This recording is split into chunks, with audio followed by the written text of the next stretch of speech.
Every successful medium-sized company was at one point a startup. So our next panel will focus on Europe as a context for entrepreneurship.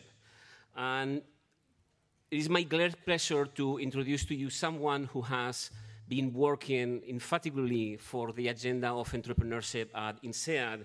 My dear colleague, Filipe Santos. He's an associate professor of entrepreneurship, and he is the academic director of the Social Enterprise Entrepreneurship Initiative and the director of the Maag International Center of Entrepreneurship. Filipe, the floor is yours.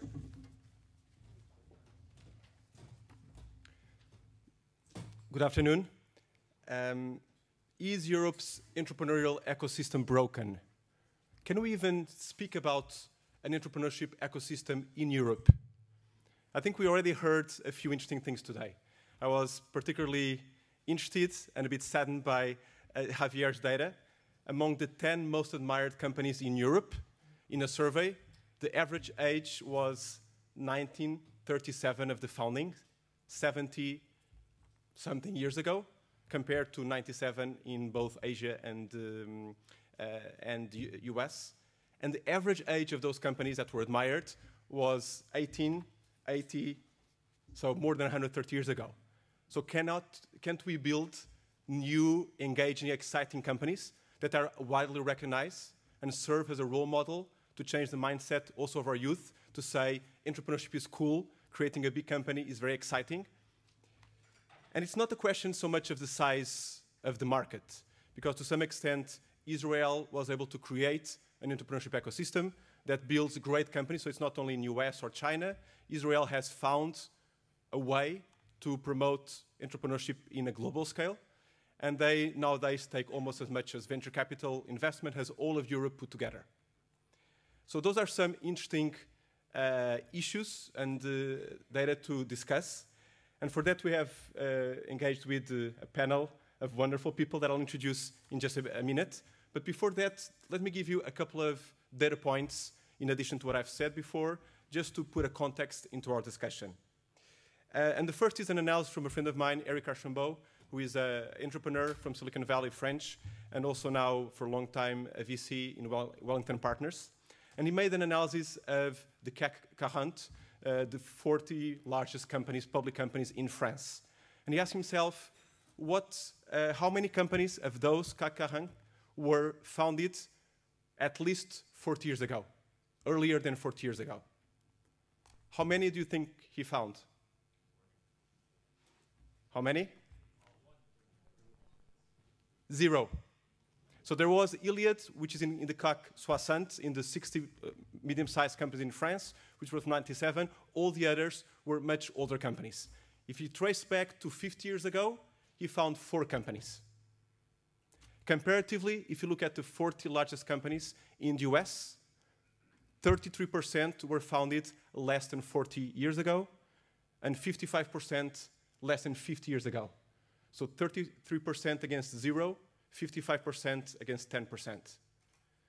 To some extent, this emphasizes the data that Javier brought, but puts it even in a broader perspective. It's not just admiration, it's also, particularly in France in this case, more broadly in the corporate sector. So if we assume that creating a great company from scratch also helps in terms of knowledge creation, knowledge dissemination in the economy, innovation, job creation, then that's a bad signal that we actually can see in the macroeconomic indicators that we currently have. So what's happening here? And let me give you a second data point, and then we will engage with the panel. And the second data point is about the venture capital industry, especially on the early and growth stage, so not private equity or buyouts. Some data from venture economics that looked at the average return of VC industry in Europe compared to the US over the whole period of industry creation in Europe from 1980 to 2007. What is the average rate of return of VC investment in Europe over that 27 years period? Any guesses? 0 would be positive in this case, -4%. Comparatively, the US has 15% average return across those 27 years. So of course, there is a lot of variance. There are still some VCs doing it very well, and we have one with us here. But if you think about as an investor, has a limited partner or a pension fund saying, shall I invest in an industry with high variance of returns that gives me on average -4%? Not very exciting. So what's happening here? How can we think about the entrepreneurship situation in Europe? What is wrong? What assets do we have that we can leverage? How can we think about these issues? And that's what I'd like to engage our panel on. And let me introduce briefly our panelists, and then we'll start a very informal conversation. This will be informal. We are all entrepreneurs, and most of us didn't bring a tie. We are probably the only ones without a tie, and that's part of the statement. I think Henry had a tie because he was running a large company now, so he has to make a balance, but he still brought the blue jacket, which is nice. So let me start with Antoine. And Antoine is probably one of the few very successful VCs in Europe, a managing partner at Sofinnova Ventures, specialized in high-tech and life sciences, particularly medical devices. And he actually has, through his investments and active board membership, made public now, I think, 6 or 7 companies already, and sold many others to different corporate players. So he really knows about how to build a company, options about going public in different public markets in Europe and in the US, and how the growth process happens. So thank you for being here, Antoine.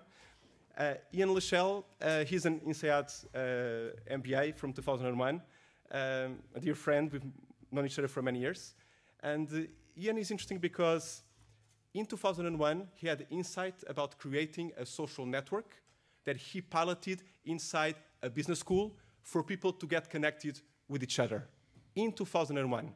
And that was called Admiral at the time, that he launched inside INSEAD. Does that story remind you about something? Who created a social networking website inside a business school a few years later? Mark Zuckerberg in Facebook. And Facebook is where it is now.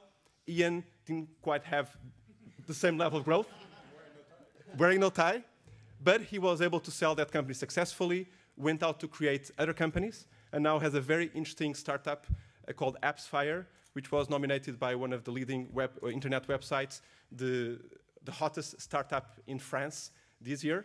Got venture capital investment, so he can give us the other side of the deal and the other side of the growth challenges. And finally, we have Henry Engelhardt. And Henry is probably one of the few people in Europe that was able, from scratch in the last 22 years, to build a great company. He founded in '91 a car insurance company in the UK from zero, from a business plan with an early investor. And today, it's a FTSE 100 company. One of the leaders in car insurance in the UK, expanding across different European companies, I think with sales around 2 billion of pounds, or of euros, and almost 4 billion market cap. And interestingly, if you think about car insurance, mature sector, how can you really innovate to build a champion company in Europe? Well, he did it, and he did it in a way that he was awarded, I think, yesterday, the recognition of being the second best company in Europe to work for. He has been in that list for the last 13 years in the UK, but he was nominated now as the second best company to work for. So I think knowing your secrets of how you do that, how you build a great company, how you make it a great place to work in car insurance, that is what also we want to understand. So that's our panel. I'll move now here because I want to have a bit more of an informal conversation. And I'll start with you, Henry. In the sense that we heard a lot of stories about Mittelstand companies that they are long, 4th, 5th generation, but you have built it from scratch, and you were able to be very successful in how you did it, and you are now expanding. Why don't we have more Admiral insurance in Europe? Meaning, why don't more people are able to build large companies, successful companies in Europe? What are the constraints? What are the challenges? What have you learned in your journey that can help us understand the problems a bit better? Well, that's a good question that's very complex. And we don't really want more car insurers in Europe. Thank you very much. We've got plenty. You know, I think the mentality, if I had to say, you know, out of all the different factors that would go into that, the mentality is really, really different. In America, startups, entrepreneurship, wealth creation, it's celebrated. It's in the magazines, it's on the newspapers. These people are stars, almost rock stars. And I can't remember the last time I saw an article, certainly in the British press, which celebrated wealth creation. It's just not flavor of the month, is it? It reminds me, there's an old joke about two bums on a park bench, and one's American and one's European.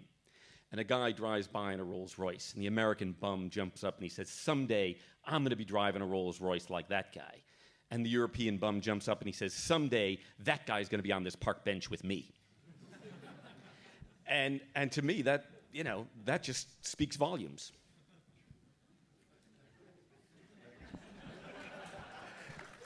And with that, I think we move to Antoine. Financing is a very important part of a growth ambition. And we know that in Europe, VC model is in trouble, and we see the average returns. Yet, some people are able to do it successfully. Do we need a different model? Is the situation as bleak as the numbers indicate? Do you have insights about what is happening in the industry?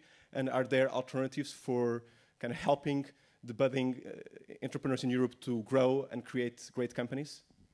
Sure, thanks. Well, first to take up Henry on mentalities. I remember being at a conference maybe a decade ago with a prime minister who is a minister today.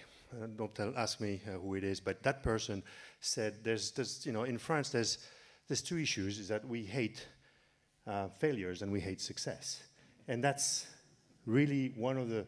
I think it's not just French; it's quite pervasive to many of the European mentalities, and that blocks us in some way. I think as a people of Europe. So back on your question on data, your data is flawed. I have to tell you, it's probably less than 5%. But in fact, Negative 4%. Negative 5%, yes, of course. Yeah. You know, we only talk about negative numbers here. No, the data, in fact, is quite different from that. The data, of course, if you take the US venture data, which is about 25 years, it looks pretty good. If you look at European data from INSEAD, which is sort of 10, 12, 15 years, let's say, that's the time. If you take Cambridge data, for instance, one of the guys who report those data, it looks pretty awful. That's the number that you mentioned. But in fact, the granularity is such that the money was made in the US in the 90s. Huge amount of money on very small funds. The average funds, the total funds under management at that time was minute. The funds that have been raised since then are gigantic, of course, and the returns on those is really lousy. So the question, it's not just Europe versus US, it's, you know, it's the whole thing that needs to be put in question. You've got the odd, which is big, of course, big winners in the US in particular. The issue for us, I think, is why don't we have the big winners in Europe that mean that, you know, there's a lot less variability. You know, the beta of the sector is probably even bigger in the US, but because we don't have the big winners. Exactly. And I have some ideas about that. I still personally think that there's very many ways to make money in Europe. Today, this morning, there's Adobe who just announced buying, you know, a French company for $600 million. This sort of things exist. We raised a fund very recently in December last year, and we were able to do that because we had exits of, you know, multitude of exits. They were not the $10 billion exits, but they were about 6 exits above $500 million.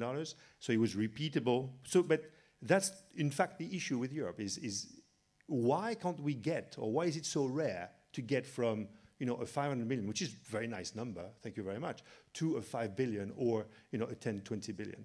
In my career as a venture capitalist, only once, I have to admit that, was I involved with a company that from scratch went to the billions, and it's a company called Actelion today, which is about 5-6 billion in market cap. And this is a long time ago. I wish I was able to redo it.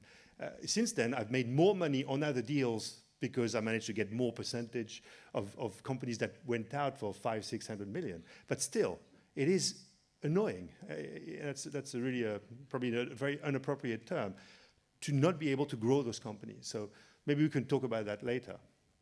And is it lack of ambition of the entrepreneurs? Is it lack of financing for growth? Is it lack of markets?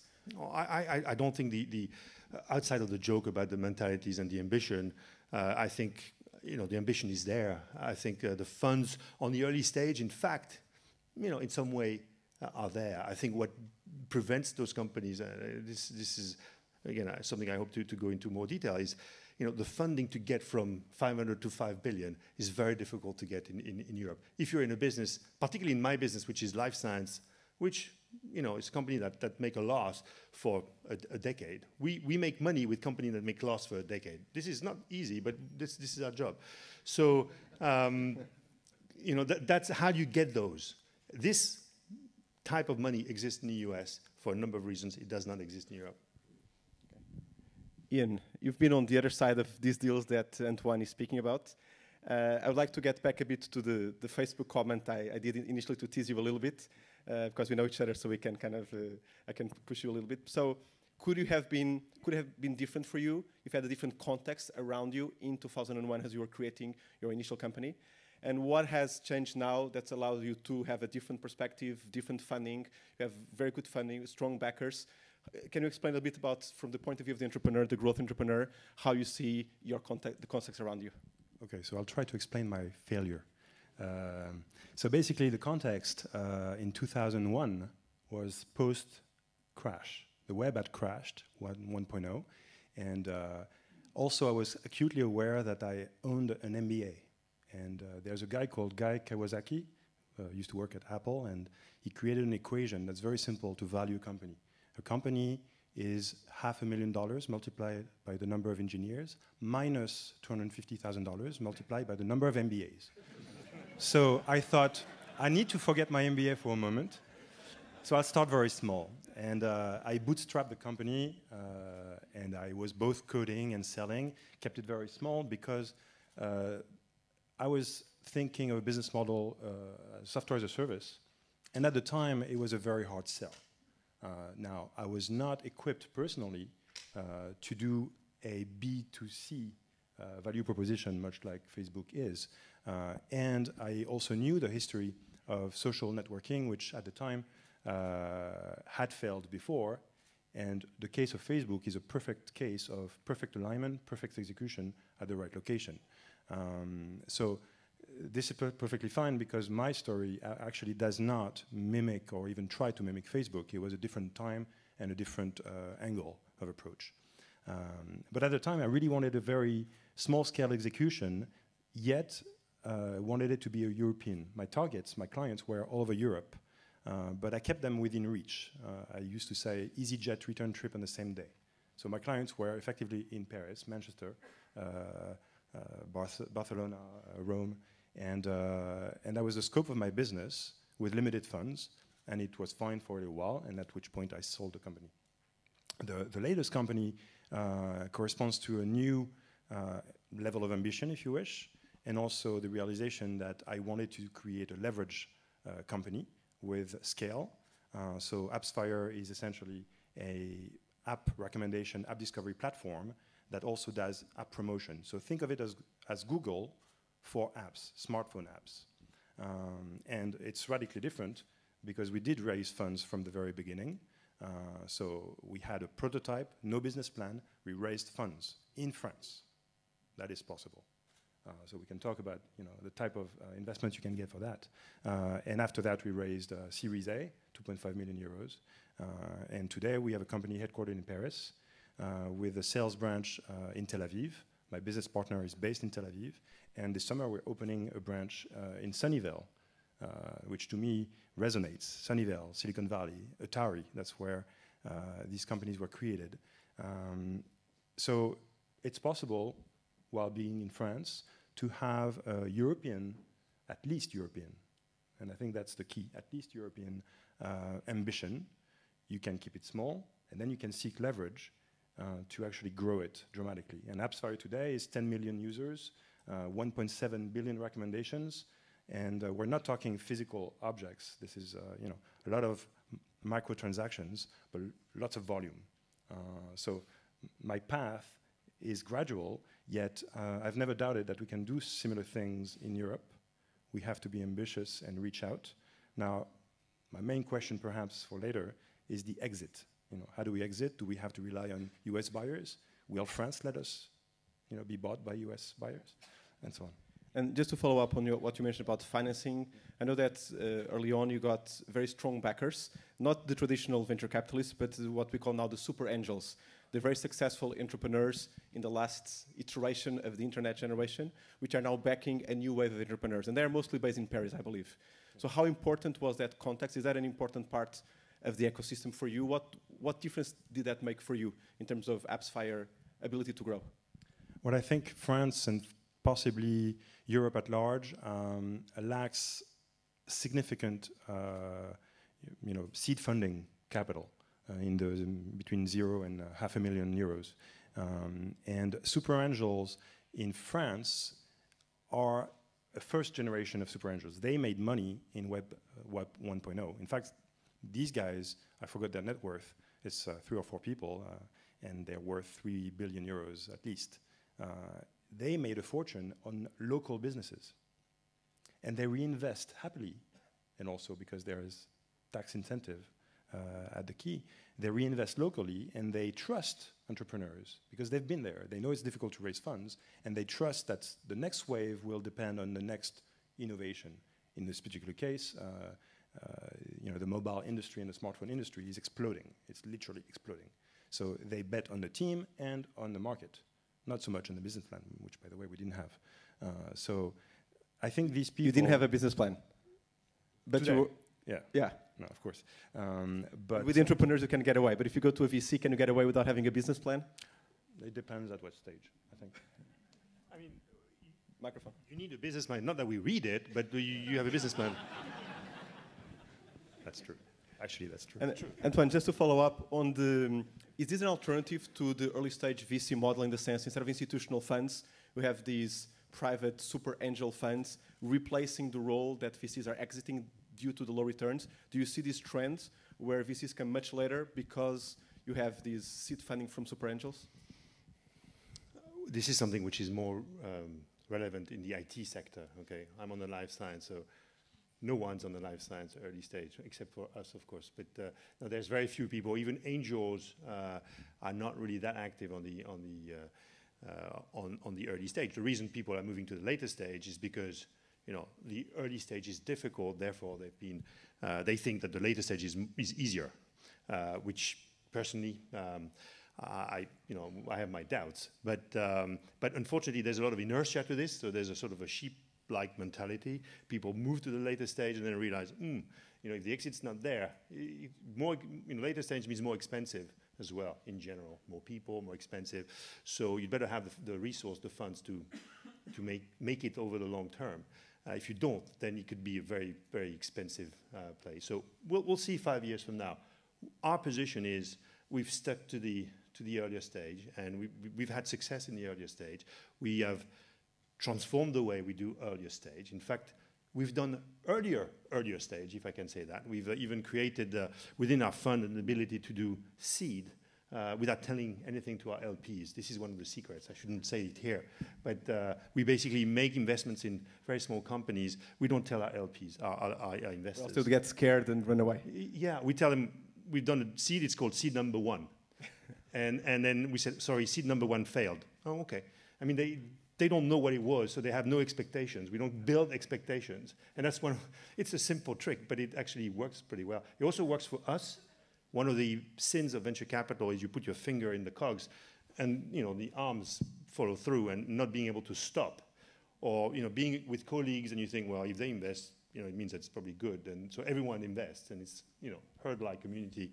And we've all done it. So by doing seed investments and not creating expectation even within the team or even with the entrepreneurs that this is what you need to do. And if you don't make it, well, we pull the plug.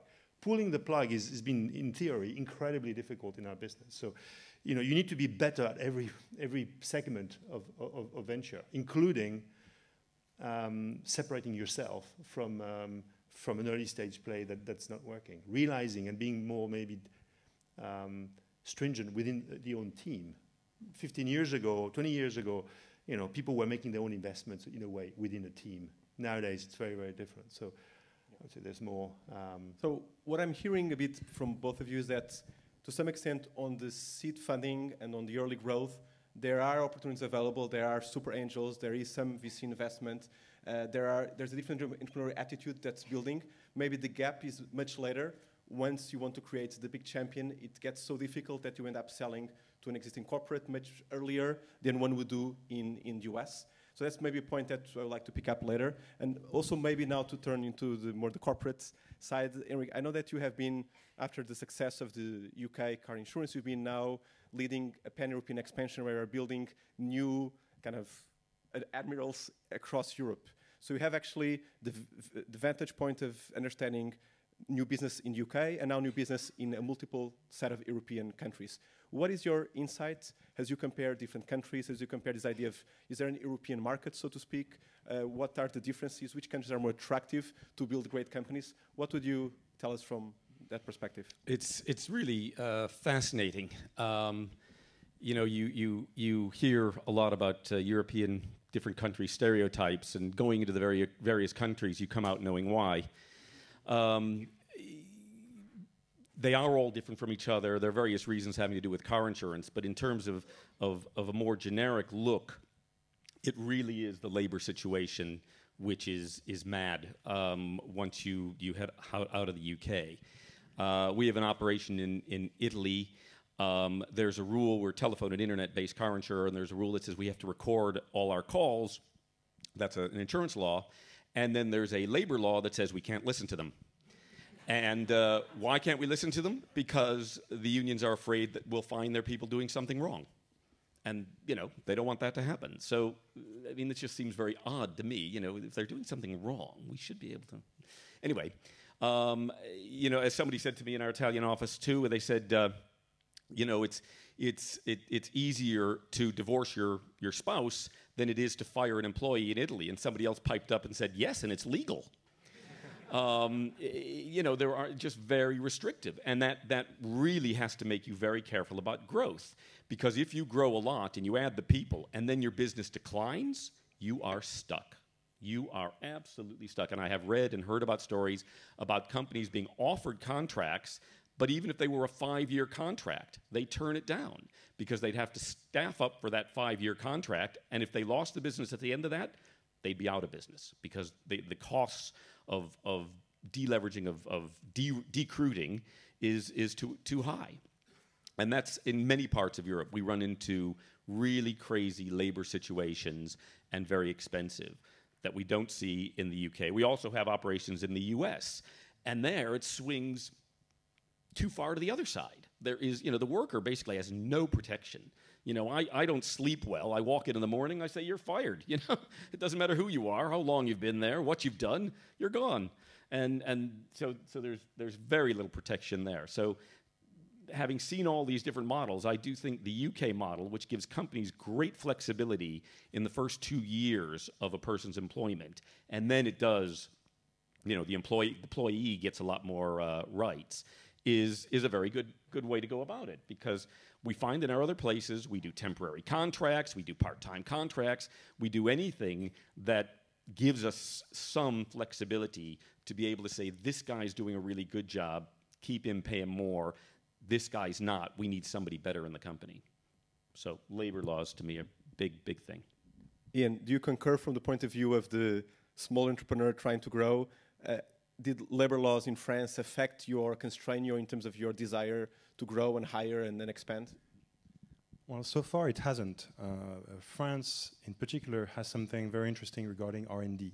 So anytime the project is fairly complex and can be documented as being R&D compliant, and there is a special government that does that, you can get tax cuts on employees, so they cost reasonable amounts. In fact, as much as 3 times less than equivalents in Silicon Valley. So I find that very competitive. And in terms of a startup with funds, you tend not to downscale. So I don't know yet. But I am not so concerned because we have to think lean, and we do. So we build a core team, and there's a natural churn. People leave, and very quickly you can find out if they're not adequate. Within 3 months, you can let them go. It's part of the contract framework. So I'm not so, I didn't have a bad experience with this. In fact, there's also another contract that you can break, and this is new, and not many people know of that. You can tell the employee, we We want to go our separate ways. And there's a bonus, exit bonus prearranged, and they get social coverage. So it's costly for the country, but it works. You tell the employee, look, it's not going to work out. Two ways. You stay on board and it's going to get worse, or you leave and I'm going to help you, with the next step. That's fine. So it's been okay. It's been okay for me. So it seems that labor laws are changing or incentives are changing to promote entrepreneurship and particular hiring in certain R&D sectors. Yeah, slowly. I can imagine that at scale it is a problem. But in a startup environment, it's difficult to find the right people. That's the main challenge, the right people. Well, let me now go to Antoine and speaking about R&D. So there is a huge budget allocated to R&D investments in Europe. There's a lot of incentives for R&D. There's a lot of public and university laboratories which are very good. So in terms of scientific capabilities, Europe is, in some areas, is the best in the world. In many areas, is really top. But somehow it seems that the commercialization of that R&D, transferring that from the laboratory, the public laboratory, into the market, is difficult in Europe, or more difficult than it seems to be in Israel, in the US, even maybe in certain parts of Asia. We did recently a study at INSEAD where we interviewed 25 academic entrepreneurs about their experiences in terms of building companies coming out of the university. They gave us, from their experience, a few insights. One was the level of knowledge of IP, protection IP expertise in universities was rather low, and so what to protect, what to patent, what to protect, and how to go about an IP strategy was not very clear from the university side. And on the other hand, they mention, and that is relevant for you, that to some extent the knowledge about technology of the VCs in Europe and their ability to take risks is not on par compared to their US counterparts. Would you agree with that assessment? And if not, what else is blocking commercialization of technology in Europe? No, I think this last statement, besides the fact that I would certainly not recruit myself today at Sofinnova, the people that we have, and we just recruited 4 new people, they're all, PhDs, MDs, MBAs. These people, certainly, not me, but at least those people, they know what they're talking about. I think this is absolutely, we are on par exactly, or even better. There's no real difference. The question is not there. I think you need to take a slight historical perspective. Where are we coming from? Just take France again. Before '99, and this is a seminal date because this was when what they call the law on innovation was enacted. Before '99, it was illegal for anyone who was a professor in any academic institution in France to own shares of a company that he was helping create. This was illegal. You could go to jail. So any civil servant, but by definition, every academic person was in this situation. So, of course, this was a huge bottleneck. No one we were funding it. Remember, we were in business since 1972, so we were finding ways to do it. But the reality is this was not legal. Law on innovation in '99, and then you see a number of those laws around Europe at about the same time. Make it legal. It's amazing to think about this, but you make it legal for those guys to be able to own shares in a company and in a great invention. They invent something fantastic, it's going to revolutionize the world. Well, they can have a share of it. Well, that's part of the motivation. So this is not even 15 years ago. Mentalities is what is probably the slowest things to move. So if you look where we're coming from, I think we're doing pretty well. I don't want to be the party pooper. I think we really have done a huge amount of things, and there are amazing people that innovate, and there's many things that work. Even the labor laws, even in France. And what you're describing is what they call the JEI, Jeune Entreprise Innovante. This thing is fantastic. This was enacted maybe 6, 7 years ago. I don't know when. And by the way, it was the French Biotech Association that spearheaded this law that makes it indeed the labor cost of an R&D employee is a lot lower than anywhere else in many other countries, including in the US, certainly in the Bay Area. So this is great, but like France, we are able of the best and we are able of the worst. So on one hand, you do something like that, which really is something that goes in the right direction, and then at almost the same time, you enact either at French level, British level, European Commission, something that goes exactly on the other side. You know, there's something which is more on my side of the business and the life sciences, but the European Commission is just supposed to vote on July 10th on a new law that's going to make it incredibly more difficult to develop in patients new medical product in Europe. You know, one of the last comparative advantage we have in Europe is that this system, which has been, you know, developed and refined and certainly not perfect maybe, a place where not just Europeans but also Americans come and develop. It's not because the Europeans are dumb and that you know, we are lawless and we are able to bring unethical products to patients. It has nothing to do with that. So Europe is able to do the best and the worst. The question is trying to make sure that for entrepreneurs who have great ideas, you find the path, the cracks in the wall to get to where you need to go. Before I turn to the public, just maybe a final question with a quick answer from each of you. Again, maybe the magic wand kind of metaphor. I think we would wish that in Europe we're able to produce great companies. I think we are hearing that at the state level things are improving in many fronts: financing, labor laws, incentives, a bit of mentality as well. Also forced by the large unemployment, people have actually to become entrepreneurial to survive. But if you would really aim to build great companies beyond like the mid-size or the small size, what, if you could change one thing, or if there's a blockage that you could lift, what would you do to really promote building of entrepreneurial champions in Europe? What would you say? And you can take turns depending on who has like the, what would you say? One thing that you could change? Well, to me, it's the process of iteration. Much like I'd like to be a repeat entrepreneur, and I've started that process, building up an ambition and on past successes and failures. I really think that we need to maximize the iteration rate. Silicon Valley, we talk about trying to replicate Silicon Valley. I think it's quite impossible to do the same model. However, I can say that it started with Intel, or in that era, and there has been 4 or 5 generations of deep successes that have built upon each other. And in Europe, we need to accelerate that. So what could a government, or many governments together, do is typically lower capital gain tax if you reinvest locally. Because most able entrepreneurs, especially those that target a global market, are global themselves. France recently voted specific rules for capital gain tax up to 60%. This scares away every capable international entrepreneur. It kills the dream. It makes it a management fault to actually create a company here in a way. Also from the investors themselves. So what if you turn it around and you say, okay, taxation is really, really high if you go away, but very, very low if you stay and reinvest in Europe. I think we can maximize the cycles, and we need to do that across not a particular space where people say, okay, Paris is a hub or Berlin is a hub. No, the hub is the collection of those cities. And I think with the Eurostar and EasyJet, that makes it very cheap and possible to go to the hub cities. If we maximize this rotation, maybe we'll get somewhere in 30 years. Okay. Antoine, Henry, who would like to go next?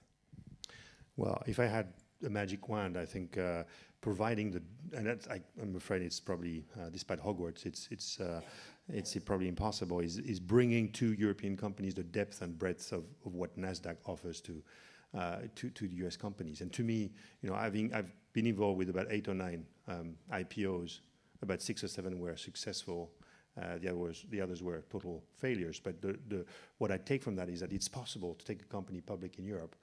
A number of those managed to get sold afterwards.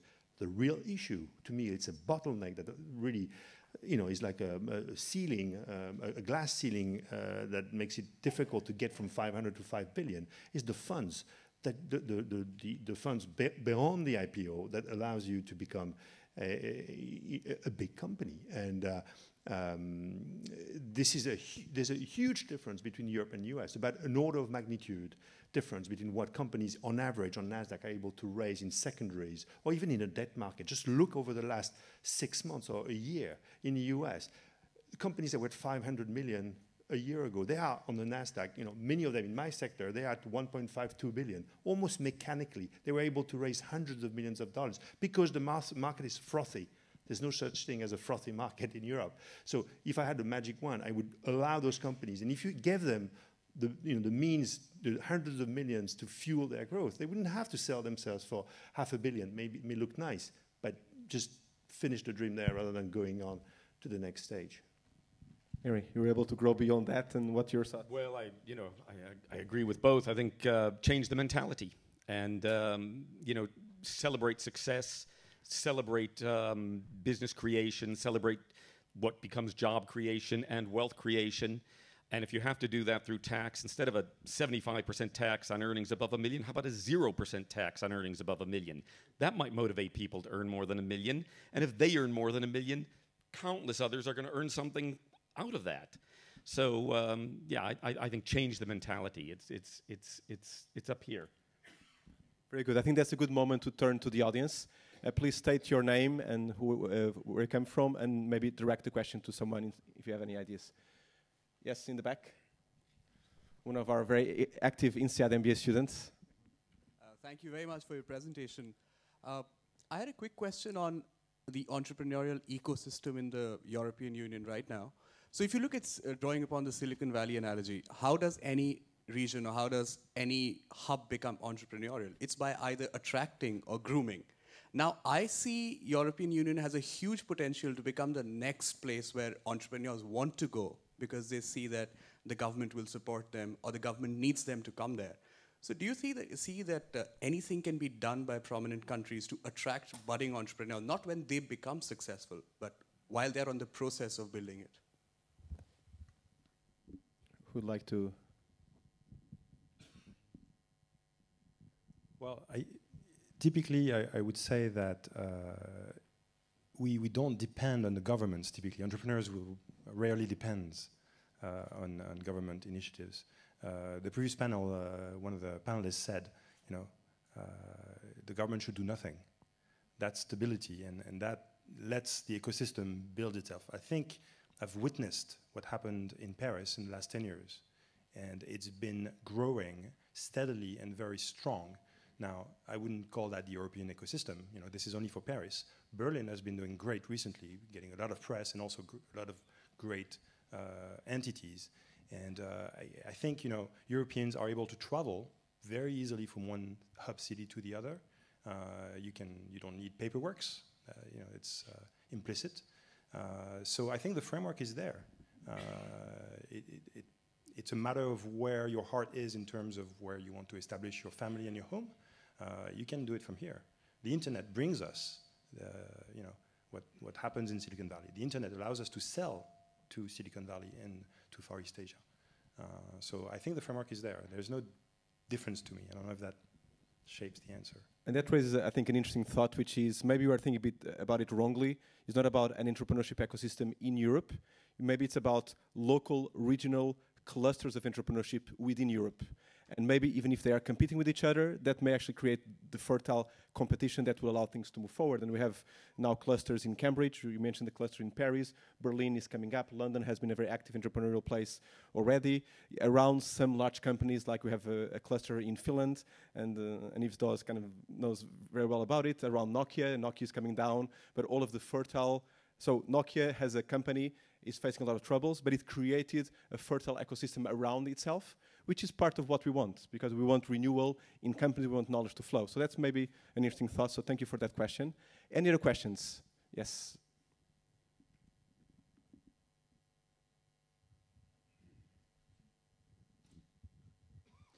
Clive Hole in Paris. I'm struck listening to you that there's in fact a battle of ideas, a public battle of ideas to be won. For instance, that people need to understand that if we want to conquer unemployment, get people working again, we need the success of the entrepreneurs. My question to you is, it strikes me we don't have those, whether it's the newspapers, whether it's in political parties, we don't have, or even INSEAD, we don't have the people pushing the importance of entrepreneurship for really a wonderful ideal, frankly, which is to reduce unemployment and to create jobs for all those millions of younger people who don't have any. So what would be your suggestion as to how we could, I'm going to put it, push the communication of the linkage between your work as entrepreneurs and addressing the fundamental economic problems in Europe? That's not an easy question to answer. Anyone would like to take a shot at that? Go on, take a shot.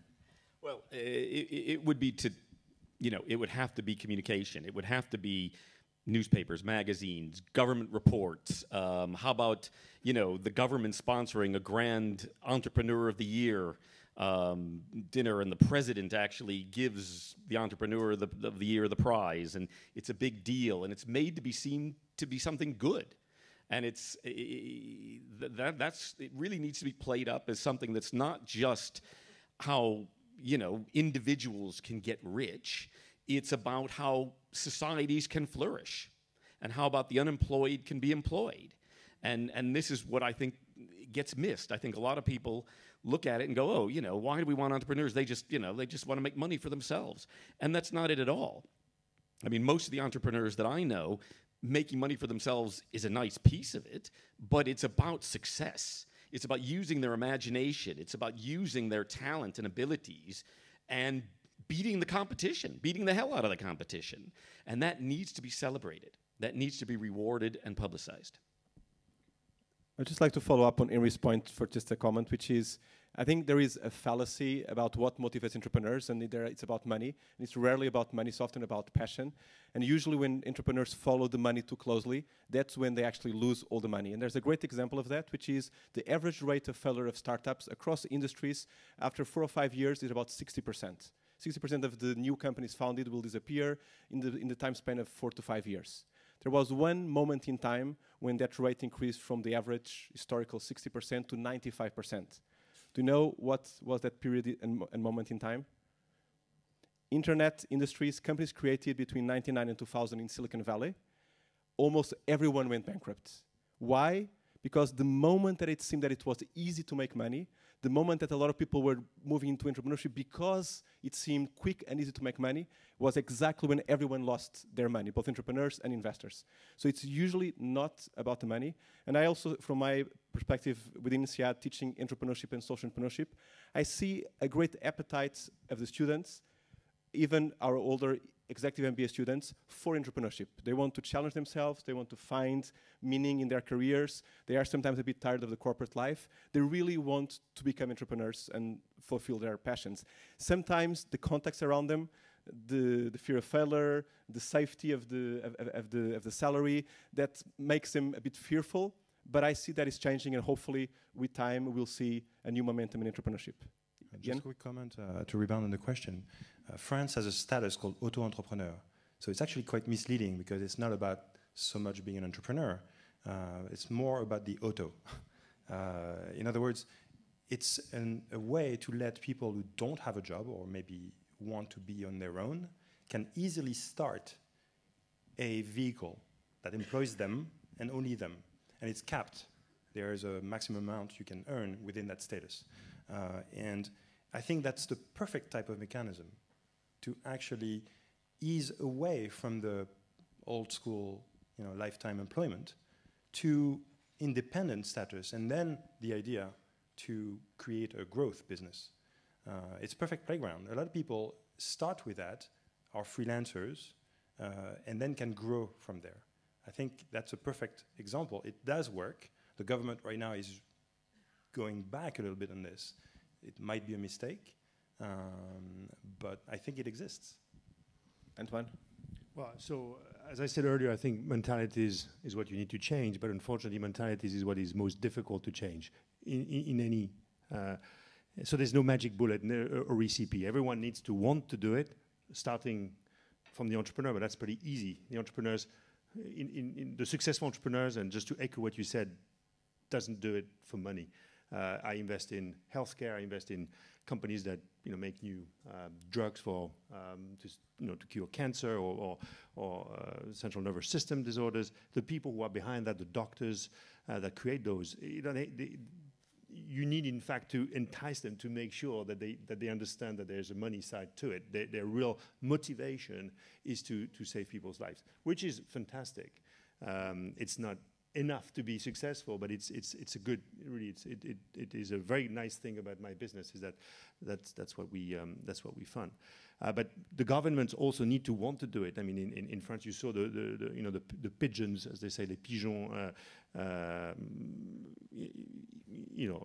One of them is being here, and that to me was a breath of fresh air. That yes, there's combat mindset within the entrepreneurial community in France, and we could not be forward as a venture capitalist saying, you guys are doing something which is really, really silly, you're going to destroy. Because we are finance guys, and that's bad. I mean, entrepreneurs is bad, but finance guys, it's even worse. I mean, this is the lowest of the lows. So fortunately, and of course, all these guys, many of these guys we know, les pigeons, managed to show to the world, come on, just stop insulting us. And we're not doing anything wrong, and we are creating jobs. We are the ones creating jobs and opportunities and hope in this country. And the government sort of froze, like, oh my God, maybe we made a mistake. But it's so deep, and it's not right or left. It's deep into the French political mindset that it's very difficult to move. Fortunately, over time, I think the power of examples and success story like Henry's in the UK, like some of the companies I've been involved with, where entrepreneur. When we go to Sofinnova, we have a Hall of Fame, and it's not the tombstones, as we say, with the price that we sell companies. We have the entrepreneurs that were behind the success. We don't talk about the guys who, of course, were not successful with their bodies are buried in a cellar. But those guys, and when an entrepreneur comes into the office and he or she looks at this, they want to be there.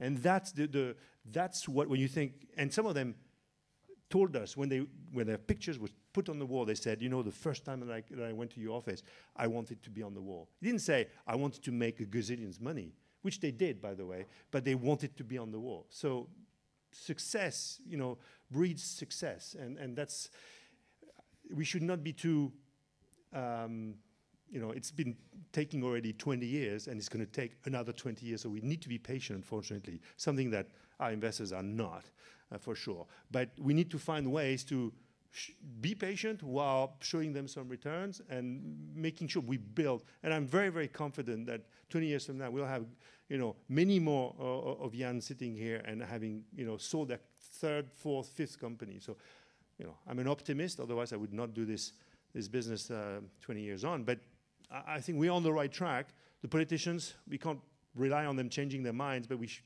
continue trying. They listen. They did listen. They did listen that time. They do. And I think entrepreneurship is getting much more stronger in public opinion, in the mindset, even of politicians, so there is hope. I promised the organizer that I would try to recover a bit of the lateness of the schedule, and so I will close in a few seconds. But just to say that I think we started with the title of the panel in a negative mode, is the entrepreneurial ecosystem broken? And I think we leave with a positive feeling, in the sense things are changing in the mentality, slowly, but they will get there. There are some signals of optimism on the financing side, even at the early stage. Maybe the VC story is not so rosy, but there are other mechanisms for financing entrepreneurs. Even laws are changing and adapting. And so there is hope, and things are changing.